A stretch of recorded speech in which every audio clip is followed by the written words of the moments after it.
certain constituencies, including women, has been to their net disadvantage. And Trump and others seem to channel some of those frustrations. So they see an appeal there, and they see the doors closing on them more within the Democratic Party. There's also the other side, which is women, at least in this cycle, seem to be very motivated for Harris because of the abortion issue or any... Yes. So, just for people who don't follow it, this has been a very divisive issue. The Supreme Court in the U.S. overruled Roe v. Wade, which was a landmark legislation that gave essentially reproductive rights to women. And I think the fear among some women is that if Trump is elected, he will put on the courts, including the Supreme Court potentially, more conservative candidates, so that this will become more difficult in the years to come. Whereas, again, a Democratic president, because they get to appoint justices, will put in place more liberal-minded judges. I want to come back to the Indian American community. One big issue has always been about visas, immigration, H-1B, etc. And I think from the Trump years, people remember that he was very sort of strident on H-1B. Do you see that changing if Trump were to come back to power again? Absolutely. No, I think there'll be a few... immigration is a big issue he has campaigned on. Both he at different times and his advisors at different times have had different messages around immigration. Some say he's only focused on illegal immigration, that he doesn't have a problem with legal, particularly high-skilled, which are often very Indians. And again, some of his advisors have emphasized that. But I think there's another issue, which is he plans on actually cutting funding for a lot of immigration processing. And that will, there will be people, and this will happen, I think, to Indians, which is that people who are coming here as students, as business people, as on work visas, and they may find that just the bureaucracy is... so it'll take longer? It'll take much longer. And this happened in between 2017 and 2020. And in fact, what the Biden administration was trying to do is reduce those backlogs. But even now, the wait times, that if you go to a consulate or an embassy in India, the wait times are very long. So I think that's not, again, directed at sort of a particular immigration policy per se, but I think those are the kinds of complications that one could anticipate if Trump is elected. What about on the bilateral relationship itself? I mean, has it got to a stage where it doesn't matter whether a Democrat is president or a Republican is president? I think it matters. I think the issue is India is not an election issue, like Russia is, Israel is, China is to some degree, Iran is, North Korea is even, but India's not, and that's good news. Nobody is campaigning on a tougher line on India, or both are trying to appeal to Indian American voters. I think the emphasis will be different, though. So for Trump, I anticipate that we'll have some challenges on immigration, as I mentioned, but also trade. And this is, again, not India specific. He wants to change trade policy very broadly, and this may include tariffs against India, which will lead to retaliatory tariffs by India against the U.S. I think with Harris also, I think there may be a shift, because there's no guarantee that her advisors will be the same as Biden's advisors. And I think we may see more of a sort of progressive agenda, again, globally, not directed against any particular country. But in the context of India, what may that mean? I think it'll be sort of more, people fear more preachiness on certain issues related to Indian domestic politics, which by and large, actually, the Biden administration has stayed away from. A less strategic approach to the Indo-Pacific, just in the list of priorities, that will not be so high. Will there be radical changes? I don't anticipate that, but I do think there'll be some changes around the margins. But it'll depend on personalities. Just as we sort of wind down, is there any enthusiasm amongst the Indian American community that Harris is of Indian heritage, Indian ancestry, and therefore this is, historic, for want of a better word? You think it would be a bigger issue than it has been. Surprisingly, it hasn't come up, and one can wonder why. I think primarily she has campaigned as an African-American political figure. And in some ways it makes sense. They're a much larger percentage of the population. That has been her base where she's risen up politically. She hasn't shied away from talking about particularly her mother and grandfather, her Indian heritage, like cultural attributes, but nor has she been very enthusiastic in claiming that mantle. So as a result, again, this is more anecdotal, we haven't really seen this, there hasn't been the level of enthusiasm we've seen amongst Indian Americans about this being a potentially historic first Indian American or Indian origin president of the U.S. All right, and finally, so I know it's close, everyone's saying, it's going to go down to the wire, it'll boil down to a handful of states, but what does your gut say? I'm not in the business of making predictions, No, but I know is mostly to look at the different possibilities. I think one thing to expect is unpredictability. I think every one of the last few elections has surprised in some way, both Indian elections as somebody who follows Indian politics, but also U.S. elections. So I think expect some uncertainty, expect some surprises, even if around the margins. But let's see what happens. And we can get a result on Tuesday night? No, we won't. That is something I think that's pretty predictable. We won't get a result, I think, on election night itself, partly by how they count votes. So, a state like Nevada takes sometimes many days to count the votes. And if it's a close election, that will matter. Even Pennsylvania will take some time. So I don't think it may take a day or two at the very least to get before we get a full result. All right, Dhruv Jaishankar, as always, a pleasure speaking with you. Thank you very much for joining us here on CNN News 18. With camera person Chintan Dev Puri at the Farragut Square here in Washington, D.C. This is Zakir Jacob for CNN News 18.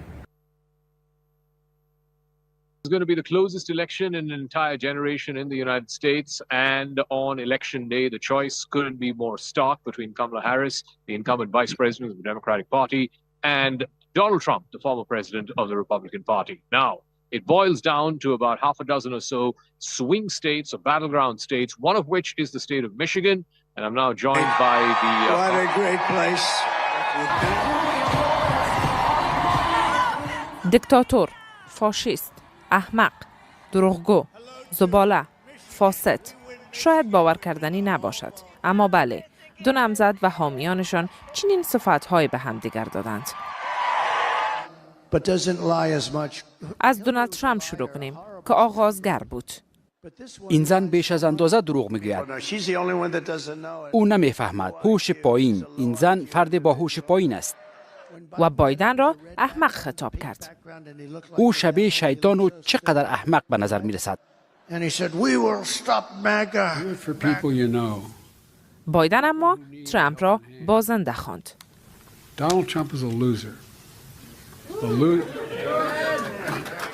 دونالد ترامپ یک بازنده است. او به عنوان یک کاندید و مهمتر از نظر من که بسیار واضح بگویم او یک مرد بازنده است. و در واکنش به اظهارات حامی ترامپ مبنی بر زباله خواندن پورتوریکو گفت تنها زباله‌ای که من میبینم حامیانش است و شیطان بودن و بی وجدان بودن او. کامالا هریس و باراک اوباما گفتند ترامپ فاشیست و دیکتاتور است.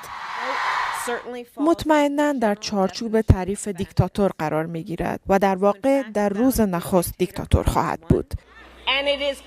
به طور فزاینده بی‌بندوبار شده. در 4 سال آینده به یک پادشاه ناخواسته، یک دیکتاتور بدخواه که بخواهد دشمنانش را مجازات کند نیاز نداریم. جالب اینجا شد که ترامپ در میان حامیانش آمد و گفت میخواهد دیکتاتور باشد و استقبال شد. من میخواهم فقط برای یک روز دیکتاتور باشم و برای یک روز دیکتاتور خواهم شد و مرز را خواهم بست. جالب تر اینجا که ترامپ گفت مهاجران حیوانات خانگی را میخورند. آنها سگ‌ها را می‌خورند. مردمانی که وارد می‌شوند پشک‌ها را می‌خورند. آنها حیوانات خانگی مردمی که آنجا زندگی می‌کنند را می‌خورند.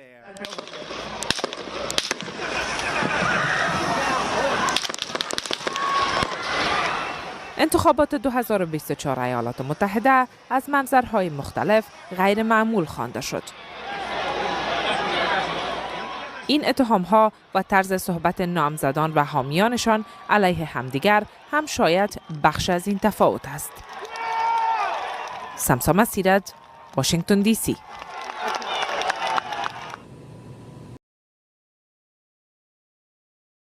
This is the first time an Indian immigrant, Shyamala Gopalan's daughter, going to be the next president of the United States.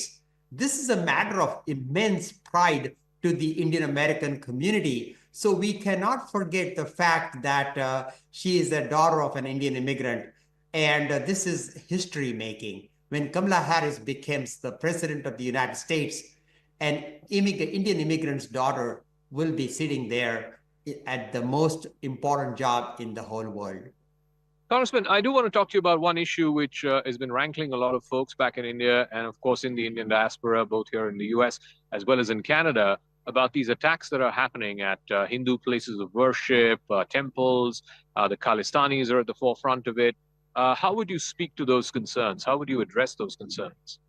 Well, look, we are seeing attacks on minority Hindus in different parts of the world.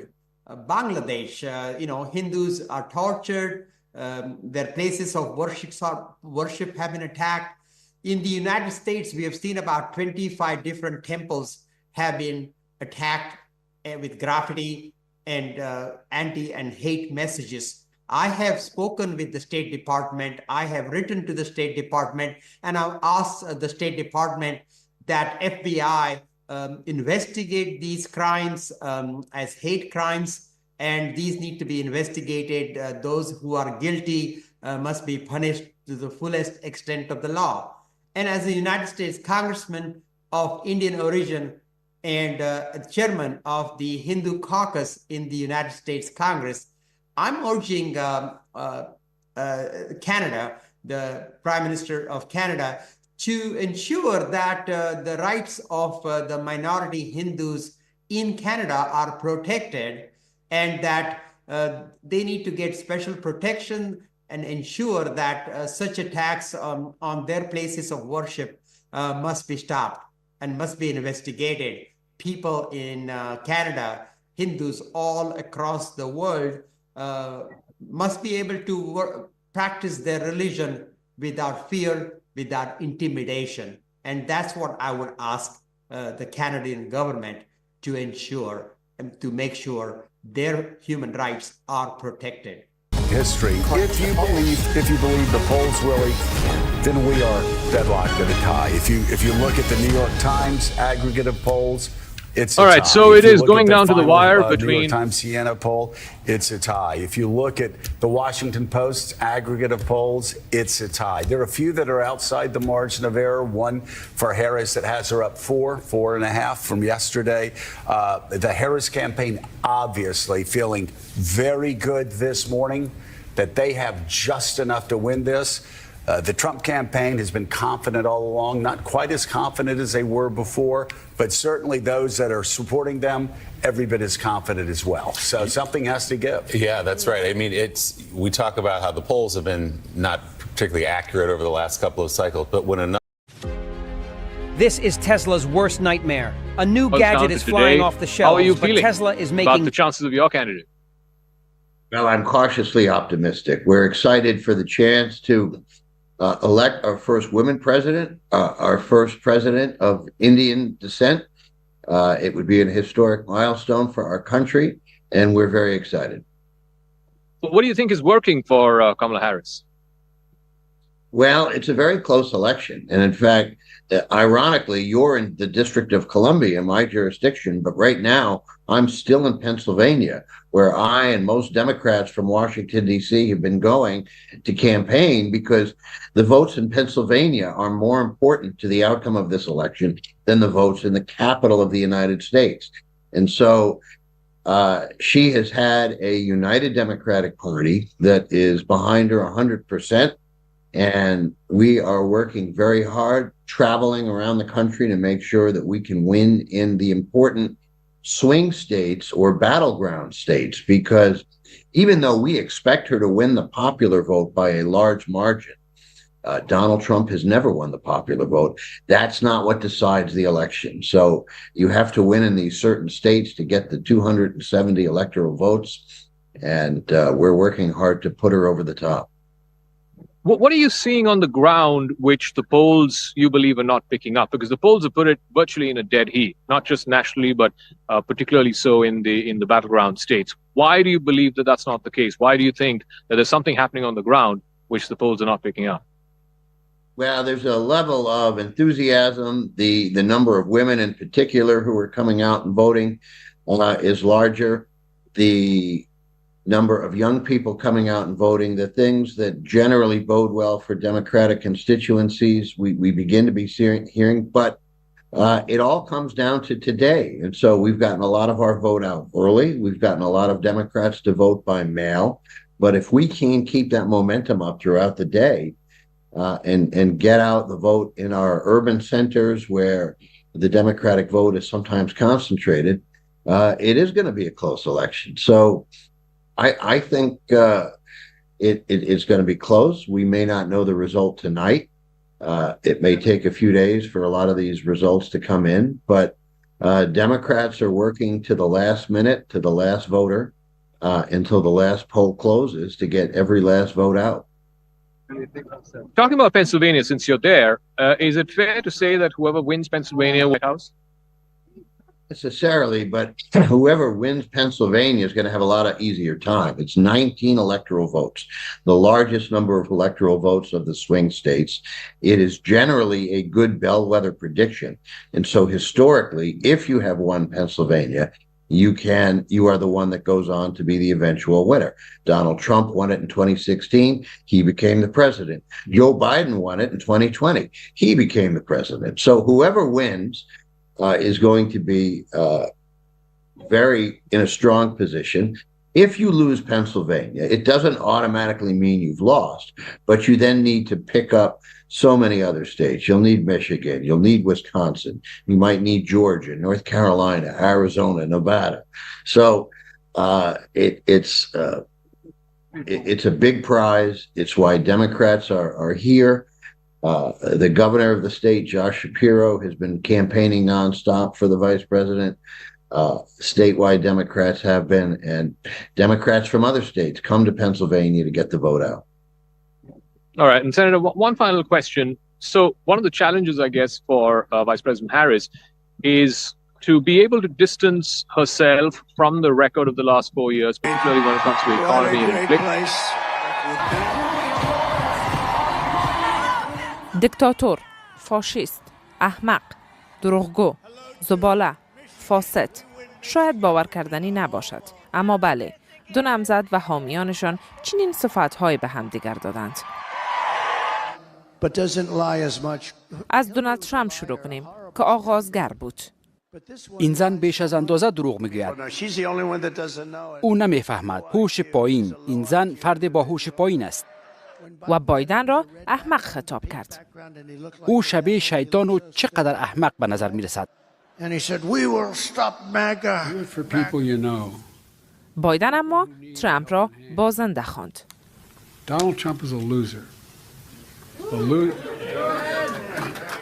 دونالد ترامپ یک بازنده است. او به عنوان یک کاندید و مهمتر از نظر من که بسیار واضح بگویم او یک مرد بازنده است. و در واکنش به اظهارات حامی ترامپ مبنی بر زباله خواندن پورتوریکو گفت تنها زباله‌ای که من میبینم حامیانش است و شیطان بودن و بی وجدان بودن او. کامالا هریس و باراک اوباما گفتند ترامپ فاشیست و دیکتاتور است. مطمئناً در چارچوب تعریف دیکتاتور قرار می‌گیرد و در واقع در روز نخست دیکتاتور خواهد بود. به طور فزاینده بی‌بندوبار شده. در 4 سال آینده به یک پادشاه ناخواسته، یک دیکتاتور بدخواه که بخواهد دشمنانش را مجازات کند نیاز نداریم. جالب اینجا شد که ترامپ در میان حامیانش آمد و گفت میخواهد دیکتاتور باشد و استقبال شد. من میخواهم فقط برای یک روز دیکتاتور باشم و برای یک روز دیکتاتور خواهم شد و مرز را خواهم بست. جالب تر اینجا که ترامپ گفت مهاجران حیوانات خانگی را میخورند. آنها سگ‌ها را می‌خورند. مردمانی که وارد می‌شوند پشک‌ها را می‌خورند. آنها حیوانات خانگی مردمی که آنجا زندگی می‌کنند را می‌خورند.